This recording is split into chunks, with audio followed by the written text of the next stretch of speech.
नमस्कार। इन सूफी कहानियों की श्रृंखला में आज जिस कहानी को लेकर उपस्थित हुए हैं वो कहानी है तिब्बत की, और ये बहुत पुरानी कहानी है, बहुत प्राचीन, बहुत समय से सुनी और सुनाई जाने वाली ये कहानी है। संभवतः आपने भी सुनी होगी, लेकिन पुनः एक बार उसको बार बार सुनना हमें याद दिलाता है कि हमें क्या करना है आगे बढ़ने के लिए, अपने मार्ग को प्रशस्त करने के लिए। तो एक व्यक्ति है जो रहस्य को जानना चाहता है, जो अज्ञेय को समझना चाहता है, जीवन के अनंत रहस्यों की खोज करना चाहता है, अनंत गहराइयों में झांक लेना चाहता है। लेकिन इसके लिए सदैव आवश्यकता होती है एक गुरु की, एक पथ प्रदर्शक की, जो आपको दिखाए रास्ता कि इसमें कैसे चलना है, क्योंकि इसके पहले वो चला हुआ नहीं है। हर व्यक्ति को अपना रास्ता स्वयं खोजना होता है और उस पर स्वयं ही चलना होता है। गुरु तो मात्र इतना करता है कि आपको संकेत दे सके, आपके उत्साह को बढ़ा सके और समय समय पर दिशा निर्देश दे सके। तो ऐसे ही ये युवक भी तलाश में था एक ऐसे गुरु की जो उसे जीवन के अतल रहस्यों तक पहुंचा सके, उनका साक्षात्कार करा सके। लेकिन इसके अंदर जो जिज्ञासा थी वो कौतूहल की भांति थी, मुमुक्षा की भांति नहीं। काफी खोजबीन और भटकने के बाद अंततः उसे एक सूफी फकीर का पता मिलता है, और उसे पता चलता है कि वो सूफी फकीर जो है वो एक अद्भुत फकीर है, जो इस जीवन के रहस्य को समझता है और दूसरे को समझा सके ऐसी योग्यता भी रखता है, ऐसी प्रतिभा भी रखता है। क्योंकि सत्य को जान लेना एक बात है और उस सत्य को दूसरे को जना देना ये अलग ही प्रतिभा की बात होती है। तो उस फकीर के विषय में उसने सुना था कि ये सद्गुरु है और ये मुझे उस मार्ग तक पहुंचा देगा, उस लक्ष्य तक पहुंचा देगा। अब ये जब उस सूफी फकीर के पास पहुंचता है तो फकीर पहली नजर में ही भांप लेता है कि इसकी जिज्ञासा एक बच्चों के कौतूहल की भांति है कि सबने जाना, मैं भी जानना चाहता हूँ, मुझे भी बताओ, मुझे भी बताओ, जान के रहूंगा। लेकिन मुमुक्षा की भांति नहीं कि ये अपने जीवन को ही दांव पर लगा दें कि अब अगर सत्य ना उपलब्ध हुआ तो मैं इस जीवन का त्याग करने को भी तैयार हूं। ऐसी मुमुक्षा सत्य के प्रति इसके भीतर नहीं दिखाई दी। लेकिन ये युवक तो उसके पीछे ही पड़ गया कि नहीं, आप मुझे बताएं, आप बहुत कुछ जानते हैं, मैंने सुना है आपके बारे में, तो आप मुझे कुछ बताएं और मैं आपसे ही सीखूंगा, आपसे सीख के ही रहूंगा, आपसे जान कर ही रहूंगा। अब जब वो फकीर देख रहा है इसको कि इसके अंदर अपने जीवन को दांव पे लगाने की कोई इच्छा नहीं, कोई भाव नहीं, तो सिर्फ ऐसे ही कैसे बता दिया जाए। अपने मन को त्यागना कोई आसान काम नहीं, अपने द्वंद्व से ऊपर उठना कोई आसान काम नहीं। बहुत दुस्साहस की आवश्यकता होती है अपने मन से ऊपर उठने के लिए। लेकिन ये युवक जाने को राजी नहीं और वो इसके पीछे पड़ ही जाता है। धीरे धीरे समय बीतने लगता है। अब ये युवक उस फकीर के लिए एक सिरदर्द बनने लगता है। सुबह, दोपहर, शाम जब देखो वो पीछे पड़ा रहता है, मुझे बताओ, मुझे बताओ, मुझे बताओ। अब उस फकीर को भी इस युवक की चिंता करनी पड़ती है, मानवता के नाते ही सही। इसके भोजन की व्यवस्था, इसके रहने की व्यवस्था, इसके कपड़ों की व्यवस्था। तो धीरे धीरे जैसे जैसे समय बीतता जाता है वह युवक इस फकीर के लिए एक सिरदर्द की तरह बनने लगता है। तो फकीर एक बार इससे छुटकारा पाने के लिए इसे कहता है कि आओ आज मैं तुम्हें बता ही दूं कि वो रहस्य क्या है और उसे कैसे पाया जाए। तो युवक उत्साहित इसके पास पहुंचता है, बोलता हाँ हाँ बताएं बताएं, मैं तो इतने दिनों से इसी दिन की प्रतीक्षा में था। तो फकीर उसे एक मंत्र देता है, तिब्बत का बहुत पुराना लोक प्रचलित मंत्र ओम मणि पद्मे हूम। ये मंत्र उस युवक को देता है और कहता है कि इसका जाप करो और तुम सत्य को पालोगे। तो वो युवक कहता है कि ये मंत्र तो मैंने भी बहुत पहले सुना हुआ है और पूरे तिब्बत में ये प्रचलित मंत्र है, इसमें आप मुझे क्या नया दे रहे हैं। तो फकीर मुस्कुराता है, कहता है कि हाँ मंत्र तो बहुत पुराना है, लेकिन इसकी कुंजी है जो सबको नहीं पता है। उस कुंजी से ये मंत्र खुलता है और तभी मंत्र सिद्ध भी होता है। वो युवक तो आश्चर्यचकित हो जाता है कि मुझे तो कभी पता ही नहीं था इसके बारे में, ना ही कभी सुना कि इस मंत्र की कोई कुंजी भी है जिससे ये मंत्र खुलता हो, इसकी शक्तियां खुलती हों। बताएं मुझे, उस कुंजी के विषय में भी बताएं। तो वो फकीर कहता है कि जब भी तुम इस मंत्र का जाप करना, इसका जब भी तुम ध्यान करना, तो बस एक बात का ख्याल रखना कि तुम्हारे मन में बंदर का विचार ना आने पाए। वो युवक बोलता है कि हाँ बंदर का विचार मेरे मन में क्यों आएगा, मेरा तो बंदरों से कोई लेना देना भी नहीं है, ना ही मैंने कभी जीवन में उनके विषय में भी सोचा। हाँ कभी दिखाई दिए हैं जंगल में, लेकिन उनके विषय में मैं विचार करता हूँ ऐसा तो कभी नहीं हुआ। तो जब अभी तक नहीं सोचा तो अब मैं क्यों सोचूंगा। तो फकीर बोलता है लेकिन ध्यान रखना, शर्त सिर्फ इतनी है कि मंत्र जाप के समय, मंत्र के ध्यान के समय बंदर का विचार आपके मन में ना आने पाए। वो युवक प्रसन्न हो जाता है, बोलता है कि हाँ ये तो बहुत सरल है कुंजी इसकी, मैंने ना कभी बंदर के विषय में सोचा ना कभी सोचूंगा, तो अब यह मंत्र बहुत जल्दी ही सिद्ध हो जाएगा और मैं जीवन के अनंत रहस्यों को पालूंगा। वो युवक आश्रम से उछलता कूदता उत्साहित चल पड़ता है। सीढ़ियों से उतर ही रहा होता है कि वो सोचता है कि एक बार आजमा के देख लूं इस मंत्र को। वो आंख बंद करता है, उस मंत्र का जाप करता है और मंत्र उसने अभी शुरू ही किया होता है कि देखता है उसका मन बंदरों के विचार से ओत-प्रोत है, भरा पूरा है। चारों तरफ से उसके मन में बंदरों का विचार ही विचार चल रहा है, यहाँ बंदर वहां बंदर। अब वो परेशान हो जाता है, घबरा जाता है। वो और तेज कदमों से सीढ़ियों से उतरने लगता है और जाता है सीधे नदी में। वो सोचता है कि पहले स्नान कर लूं, थोड़ा शुद्ध हो जाऊं, थोड़ा स्वस्थ महसूस करने लगूं, फिर मैं ध्यान करूंगा और इस मंत्र को सिद्ध करूंगा। वो जाता है, पास ही नदी में स्नान करता है, फिर एक पेड़ के किनारे जाकर बैठ जाता है। वहां उस मंत्र का जाप जैसे ही शुरू करता है, आंखें बंद करता है तो देखता है उसका मन बंदरों के विचारों से फिर से भर गया है। हर तरफ से उसे बंदर ही बंदर नजर आने लगते हैं। बंदरों की किलकारियां, उनकी आवाजें, उनका उछल कूद, बंदर ही बंदर उसके मन को भर देते हैं। वो तो घबरा जाता है।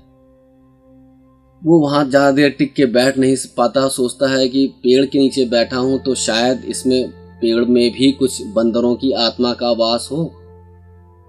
तो वहां से वो उठता है और सरपट अपने घर की ओर, अपने गांव की ओर चल पड़ता है।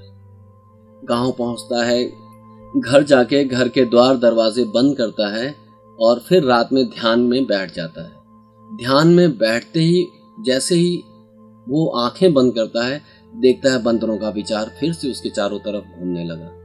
खिड़कियों पर बंदर, दरवाजे पर बंदर, छत पर बंदरों की आवाजें, चारों तरफ उसे बंदर उछलते कूदते महसूस होने लगते हैं। अब वो बुरी तरह से डर जाता है, परेशान हो जाता है। एक दिन, 2 दिन वो प्रयास करता है, लेकिन वो बिल्कुल भी सफल नहीं हो पाता है अपने मन को शांत रखने में, बंदरों से अपने मन को मुक्त रखने में।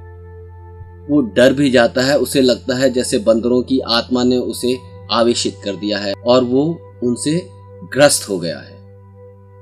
अब वो परेशान, घबराया, डरा, सहमा वापस उस फकीर के पास पहुंचता है, बोलता है मुझे बचा लो।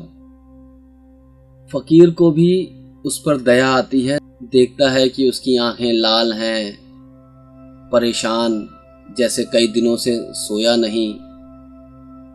तो युवक कहता है मुझे बचा लो। फकीर कहता है कि नहीं, मैं कुछ भी नहीं कर सकता इसमें तुम्हारी मदद, क्योंकि ये तुम्हारे मन का खेल है, तुम्हारे मन का वहम है। बंदर का विचार तुम्हारे मन में आ रहा है और तुम ही हो जो अपने मन को संभाल सकते हो। युवक कहता है कि नहीं, आपने कुछ मेरे साथ कर दिया है। नहीं तो मैंने तो कभी जीवन में कभी बंदरों के बारे में नहीं सोचा, और आपके इस मंत्र के साथ, इस कुंजी के साथ मैं तो परेशान हो गया, मैं तो फंस गया इस कुंजी को लेकर।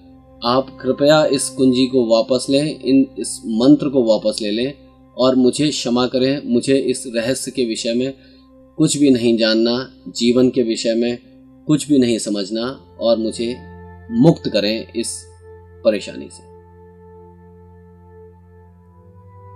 तो फकीर कहता है कि एक बार फिर से सोच लो, पुनः यह अवसर नहीं मिलेगा। युवक कहता है कि नहीं, मुझे अब कुछ भी नहीं जानना, मेरा जीवन जैसे चल रहा था मैं उसमें प्रसन्न हूँ और मुझे माफ करें, मुझे जाने दें। युवक की यह बात सुनकर फकीर उसे सुझाव देता है कि इस मंत्र को यहीं मुझको अर्पित कर दो और भूल जाओ कि कभी तुम इस आश्रम में आए थे, कभी तुम्हारा मुझसे मिलना हुआ था, कभी तुम्हारे मन में ऐसे कौतूहल उठे थे कि जीवन को जानना है, आत्मा को जानना है, सत्य को जानना है। हाँ, जब कभी जीवन को दांव पर लगाने जैसी स्थिति आ जाए तब फिर आना, तुम्हारा स्वागत है। वो युवक उसके चरणों में प्रणाम करता है, सिर रखता है और मन ही मन विचार करता है कि मैं अब ये मंत्र आपको पुनः अर्पित करता हूँ, यह कुंजी आपको वापस सौंपता हूँ और मुझे इसकी आवश्यकता नहीं, मुझे इसके ऊपर कोई प्रयोग नहीं करना।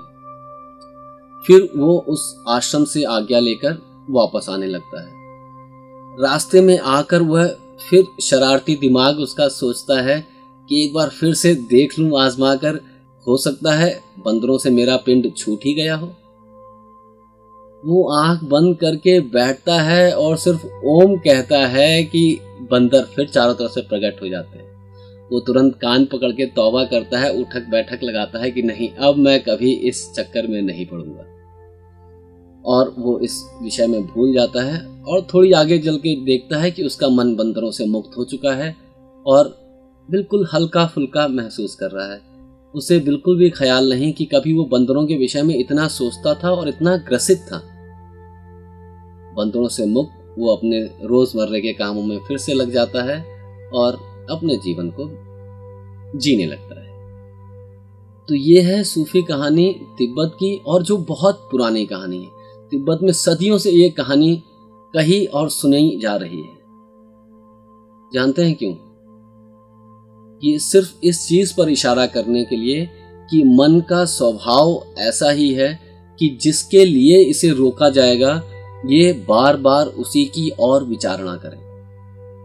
इशारा सदैव इसी बात पर रहा कि अगर किसी भी व्यक्ति की मनः स्थिति को बदलना है तो निषेध कोई तरीका नहीं। जितना भी निषेध आप करेंगे व्यक्ति का चित्त उसी दिशा में और आगे बढ़ेगा, उससे और प्रभावित होगा, उससे और आकर्षित होगा। तो यदि आप चाहते हैं कि व्यक्ति कुछ अनैतिक काम ना करे तो उसे आप रोकना छोड़ दें। बच्चों को देखा होगा आपने, जितना हम कहते हैं कि इधर मत जाना, बच्चा उधर ही जाता है। ऐसा एक मनोवैज्ञानिक के साथ भी हुआ कि पति पत्नी दोनों एक पार्क में गए थे घूमने।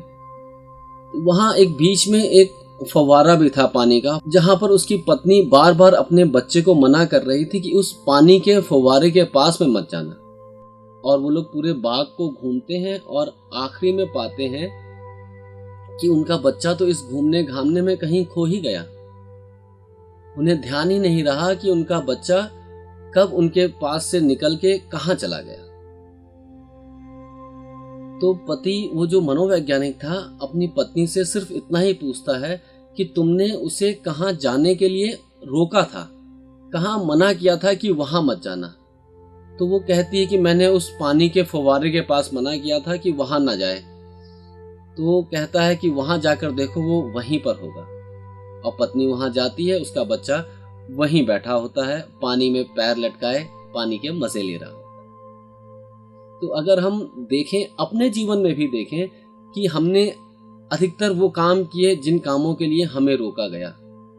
किसी खिड़की पर लिख दें कि इसमें झांकना मना है, तो शायद ही कोई हो जो वहां से बिना झांके निकल जाए। हमारे कमांडमेंट्स जो भी हमें दिए गए, उसमें क्या क्या ना करें, इन निषेध बातों का ही जिक्र रहा, जिसके कारण हमारा समाज और भी अनैतिक हो गया। नहीं तो जहां पर सभी लोग लगे हैं समाज को सुधारने में, बच्चों को सुधारने में, पतियों को सुधारने में, भाइयों को, बहनों को, हर कोई तो लगा है सुधारने में कि ये मत करो, ये गलत है, ये मत करो, ये गलत है, ऐसे मत करो, ये गलत तरीका है, ऐसे मत जाओ, ये तरीका ठीक नहीं। इतना सिखाया जा रहा है कि ये सारी चीजें गलत हैं, और हम समाज में वो सारी गलत चीजें बहुतायत में पा रहे हैं। तो छोड़ें समाज को, अपने ही भीतर झांकें और टटोलें, तो हम स्वयं देखेंगे कि हमने खुद अपने आप को जिन जिन बातों के लिए मना किया है, हमने वही बातें बार बार हर बार की हैं। जिस जिस काम के लिए हमने अपने आप को कहा कि नहीं ये गलत है, आइंदा ऐसा नहीं करेंगे, और हमने हर बार उस मौके पर वही काम किया जिसके लिए हमने अपने आप को ही कभी रोका था। तो अपने आप को अब और अधिक न रोकें, स्वीकार करें। स्वीकार करने से मन हल्का होता है, आपका आकर्षण खत्म हो जाता है, आप उस विषय में सोचना बंद कर देते हैं, क्योंकि मन का स्वभाव है जहां जाने से इसे रोकोगे वो वहां जाने के लिए और तत्पर हो जाएगा। तो अब अपने आप को और सुझाव ना दें कि हम ये नहीं करेंगे, हम ये अब नहीं करेंगे, भविष्य में ऐसा होगा तो अब हम ये नहीं करेंगे। बजाय इसके सुझाव ये दें कि हम जीवन में अब ये करेंगे और अब ये करेंगे। विधायक दृष्टिकोण दें अपने जीवन को। अंधेरे को धकेले नहीं, दिए को जलाएं। अंधेरा स्वतः हटने लगता है।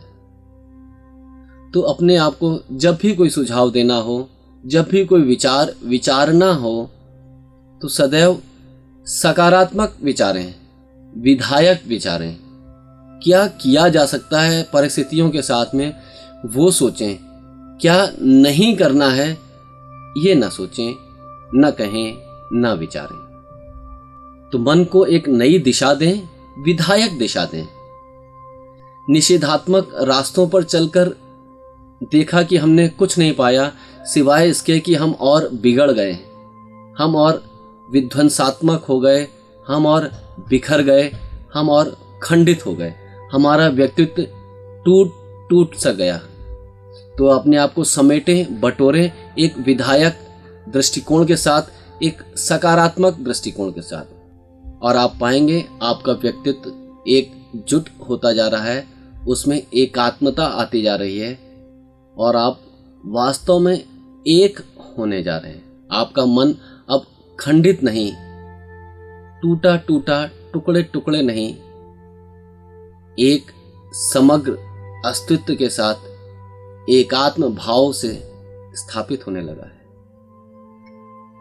नमस्कार।